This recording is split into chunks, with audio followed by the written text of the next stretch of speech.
Welcome to FFC Top 3, a show where we, your FFC hosts, count things down from 3 to number 1. Thank you for joining us this week. If you have a suggestion for Top 3, you know all the places to hit us up: Twitter, Discord, and our email. I'm just having issues tonight, but it's okay because we're going to talk about something that doesn't require a whole lot of thought. It's going to be about exotics and legendaries in Destiny. So, this one I did have a little bit of trouble coming up with. I don't know if you did, Blue, but nope. I'm really bad about sticking to like one loadout, and even if the meta shifts, I tend to stay in the old loadout until I'm like forced to try something different. Right, but I mean, how is that? That should have made it easy. It is, but I had I went all the way back to D1 for one of these. Oh, like most of mine are from D1. Right. Like I have a good number of like ties, to be honest. Okay. Yeah. I mean, there's a bunch of them that I would be like, and also Rans. But so, real quick though, are we wanting to restrict this to armor, or are we any legendary? I went with weapon. You went with weapons? Oh. So okay. You can I think don't change it. I think stick with whatever you have because it's open. And we can do alsos and having other things because I literally just said legendaries and exotics. That's what I was about to say. I was like, I couldn't remember if you had specified weapons or because weapons like I probably honestly would have had more difficulty if you had forced me to stay with weapons. Because I'm very picky about my armor that I play with. Right. So I guess to kind of jump right into it, my number 3 was actually Graviton Forfeit.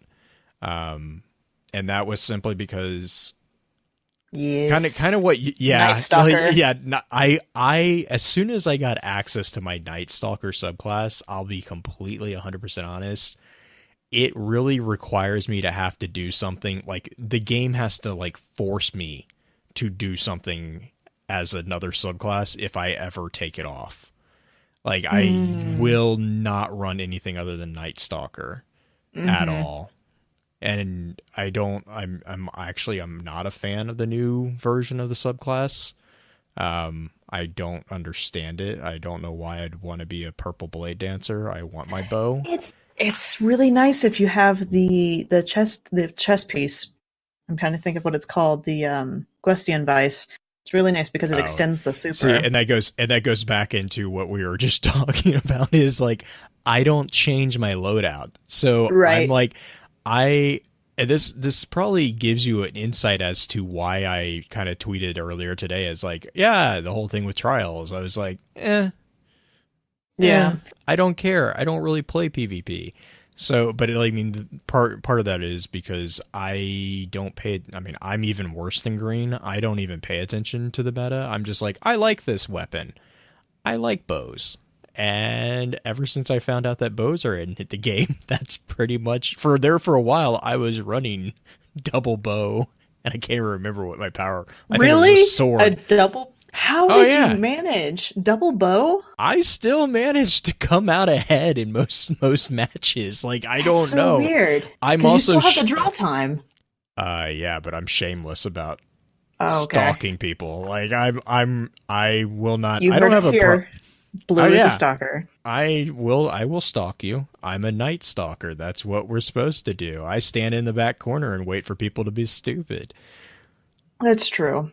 I also like that. That was one of the reasons, like in like initial Destiny, like D1, that was actually one of my biggest complaints about the Hunter was up until the Night Stalker subclass, we didn't have a support subclass.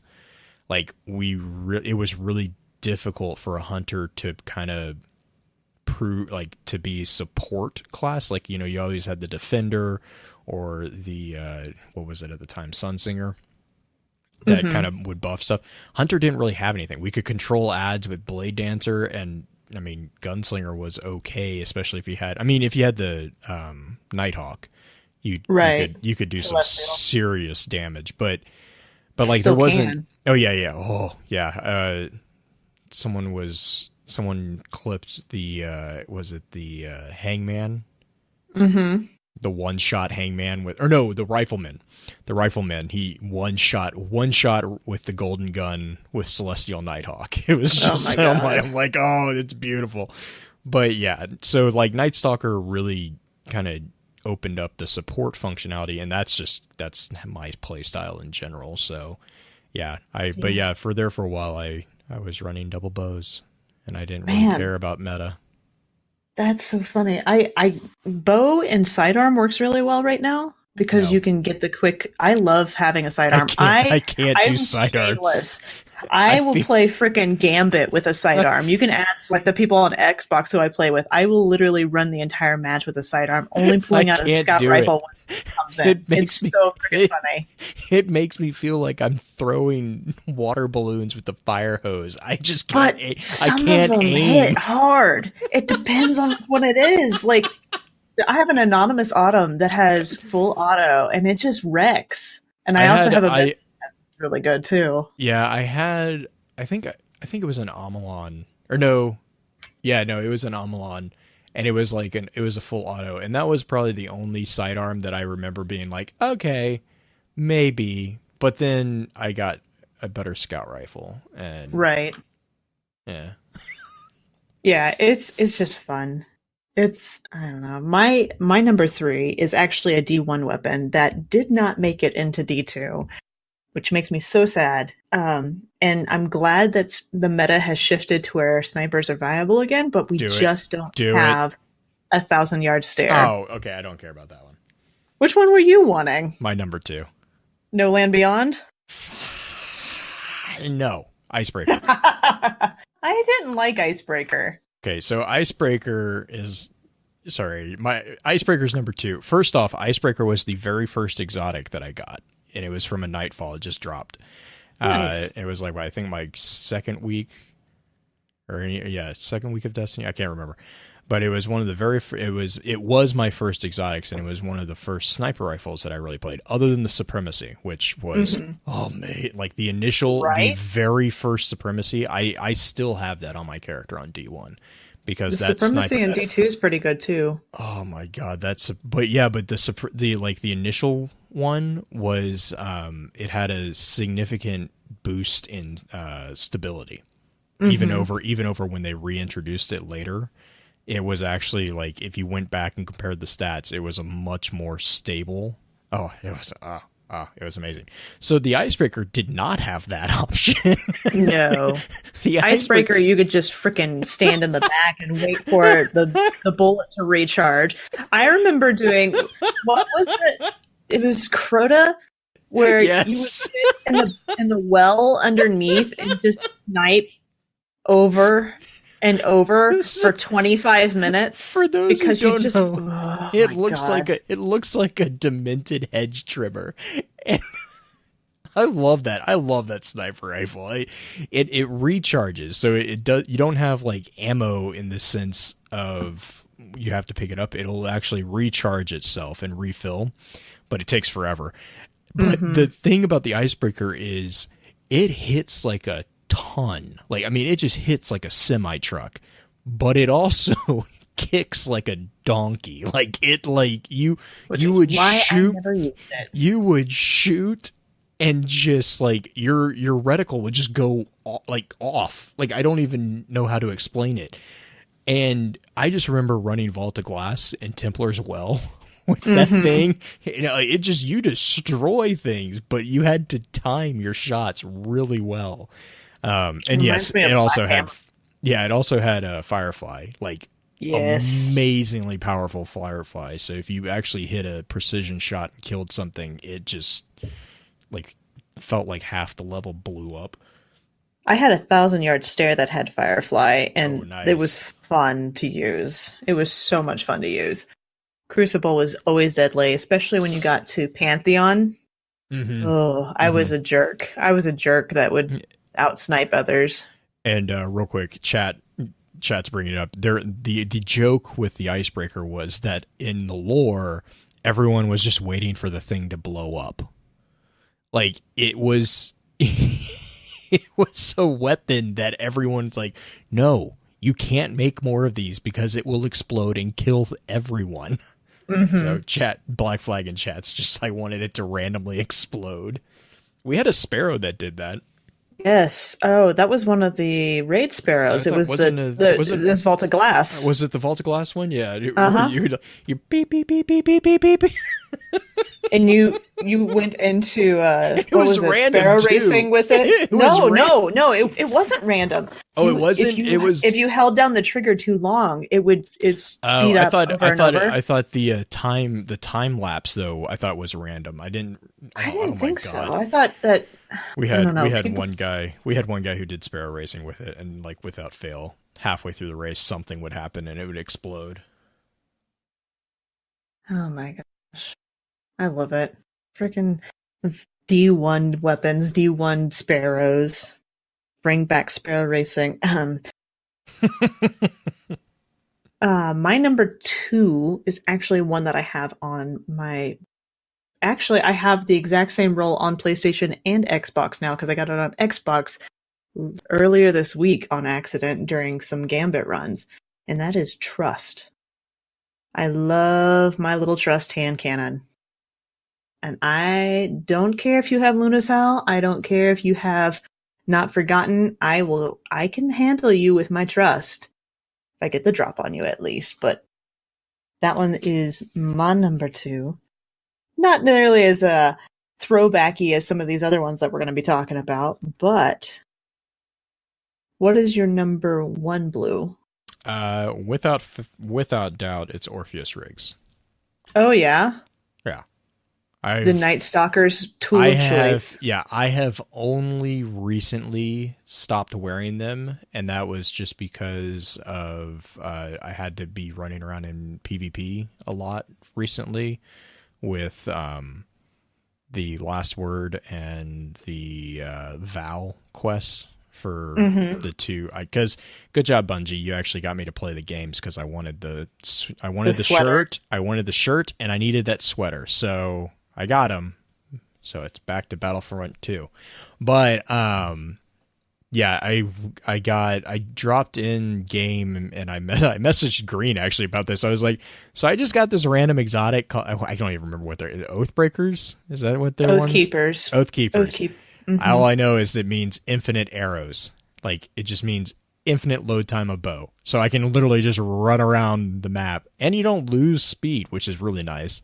Because I have the bow that I'm using right now has it's a lightweight, so like it doesn't impact your speed when you're running. You know what, Black Flag? I would take that as a huge compliment. Calling Blue a Qantas Ray. Qantas Ray, who is the Night Stalker on the Orpheus Riggs in the lore tab.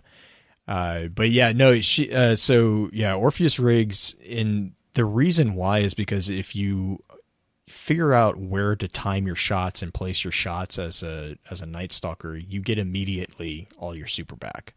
And in PvE, that's just like, it's just a very nice function to have, especially in a lot of public events and stuff like that. I mean, you can chain supers back and back. You still can.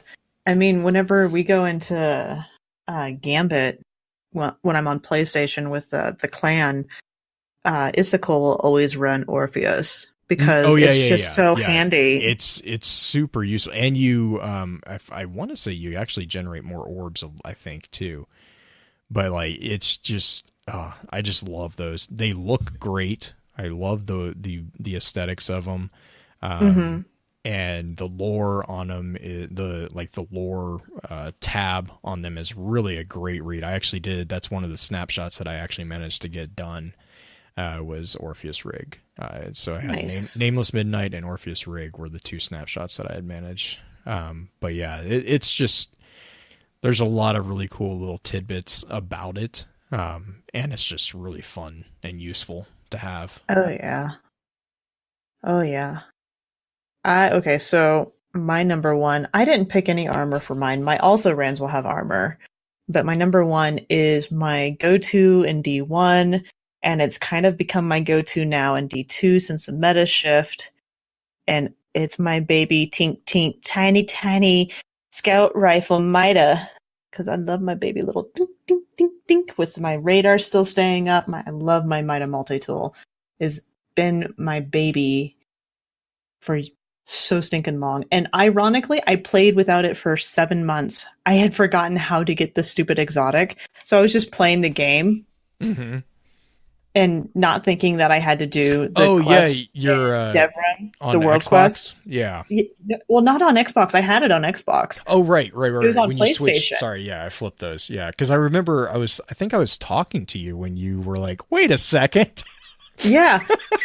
I had totally forgotten that you could like get Mida pretty easily with PlayStation or any of ND2 by just playing the world mission in the EDZ. And I'm like, oh my God, I feel like such an idiot. I could have had this whole time.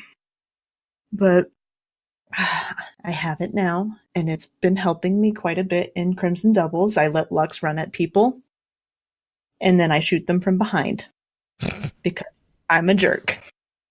Because I'm a jerk. I'm fully aware of I'm a jerk.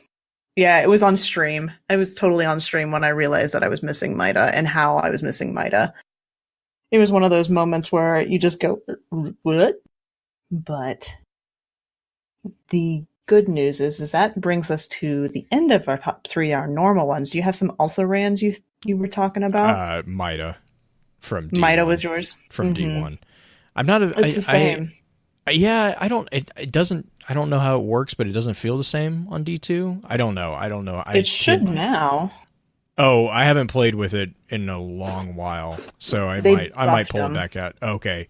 Because right now I'm running the Iron Banner Scout, the one with all the knobs on it, it's really fun. I like it. And then because I think I have full auto on it, plus it's like stability is out the roof. Well, so it's like, that was the one where you could. It was the sniper counter in D1 because somebody would sit in the back Mida? of that. Oh yeah, I thought so. Yeah, Mida. Yeah, you would knock them out of their scope. Like you'd hit them. It hit them so hard it would flinch. Like the flinch was just ridiculous on it. There was the one map where you did the Golden Gun mission where Anna Bray's Golden Gun. Oh yeah, Twilight Gap. Yeah, Twilight Gap. So that map, you know how the sniper would always sit on the opposite end, and I would just be that jerk with the Mida, just pinging them out of their scope. I was the one that would sit on the opposite end with the Mida waiting for the sniper. Like, I know someone's going to. All the time. Every time. Oh, yeah. God. What a mess. One of mine is kind of a new development as far as exotic armor goes, and that is and I can never remember the name of it, is the Arc Strider vest, where it extends your Arc Strider super. Oh, the Raiden? Radiant Flux, there we go. Yeah. That one, that is my go-to Gambit setup as far as armor. I always put that on because I run Arc Strider, because you can take out so many stinking enemies, and you can wreck the Primeval once it hits a certain level. Now, granted, they've nerfed it since the beginning of Gambit, because you used to be able to take out a Primeval by yourself when you had Primeval times 4. Can't do it as much anymore, but it's still so good. Yeah, I will have to say that every now and then I'll pull out the new Thunderlord. Yes, that one's good too. The buff that they gave Thunderlord is very nice in D2, because it like for heavy machine guns, I'll still always be partial to super good advice, simply because of the lore behind it. I still think that they missed out on a huge opportunity with giving it personality. Like all I want is if they ever reintroduced SGA, I would love it to have like a little supervisor emoticon on the heads up display where it would be like happy, sad, or mad, depending on like ammo reserves or something. Like it just to me I would die of happiness if they did something like that, because that was the thing in the lore with super good advice, is like it actually had a pretty powerful personality. Like it was snarky as all get out. Oh man, all those. And you know what's funny? And I know you haven't played as much D2, but neither of us put the totally broken exotics on our list. There was no Gwestian Vice and I can't think of the name of it. It's the gauntlets that the hunters have that allow them the Blade Barrage to energy recharge, because it works almost like Orpheus Riggs. Yeah, see, I don't have Blade Barrage, so... One-Eyed Mask is stupid for Titans. Here's something for chat and for anybody listening at home. Send us, and this is just me being curious and kind of nosy, send me either on Twitter or email us in your top 3 legendaries or exotics. Could be weapons, could be armor, either one. Send us your top 3, and I want to see what you guys have listed. I know a lot of you guys are multi-class and multi-subclass type things, so feel free to send us Titan stuff or Warlock stuff. We're not going to be offended since we're hunters, but if you say One-Eyed Mask, I might punch you. It's fine. What's I'm just a little... When I played the Warlock in D2, which, by the way, I actually did not cringe too badly. Yeah, it's been good. The jump is actually reasonable. But when I was playing my Warlock, she has the helmet that it's the I don't know. It looks like a galaxy helmet. I don't know. I like that one, but I know which one you're talking about, but I'm not a Warlock, so I don't have them committed to it's memories. Pretty. This is the hunter in me, is like, it's pretty. I like it. I'd have to look it up. Shards of Galanor is, I think, Thank the ones you you. were talking about. Yeah. Thank you, Dragonfly. Eye of something. Chad's going to have it for us, but Evil! Graviton Forfeit is the hunter one. We're thinking of the Warlock one. There's a Warlock extra one space too. biscuits.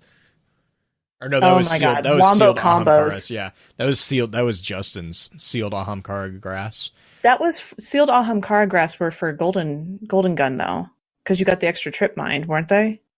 No, that was the that was just that was the young that was the young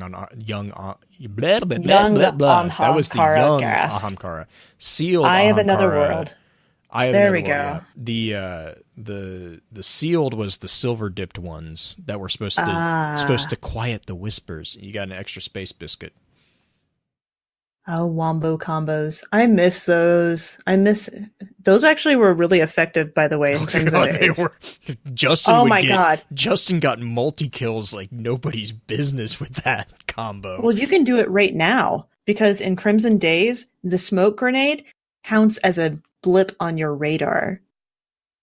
So whenever Lux and I were running Crimson Days together, and we were racing some of the other clan members to get all the triumphs done, we had such a freaking hard time whenever we came up against Night Stalkers, because they would throw their grenades and their grenade would be a blip on our radar. So we had no idea where they ran to, so they could hide easier. Yeah, it was such a cool strategy. I'm gonna have to just the smoke grenade, right? I think both grenades for them counted as that. But it was super interesting. That's an interesting strat too, just to keep in the back of your mind. Mm-hmm. It was hard to counter because we didn't know where they went half the time, because you rely on your radar so much. Right. But that, I think, is a good wrap for this one. Like I said, send us your top 3s of exotics or legendaries. Could be weapons or armor. I'd like to know. I'd like to see what you guys think.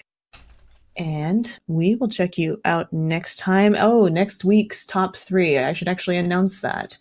Let's do... Let's doing the Book of Unmaking next time. Oh, so we need to do something light prior. Nothing super crazy.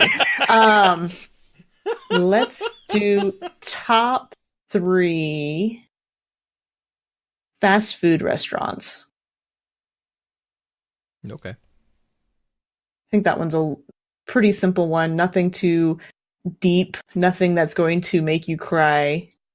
Nothing that's going to put you in a depressive state. That's going to come afterwards when we actually get to the main episode. All I can think of is Jim Gaffigan's skit. Jim Gaffigan is amazing. What's your McDonald's?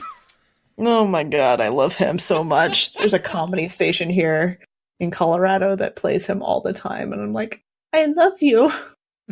But Thank you guys for listening to Top 3. We'll check you out next time with fast food restaurants. And remember, everybody loves a list.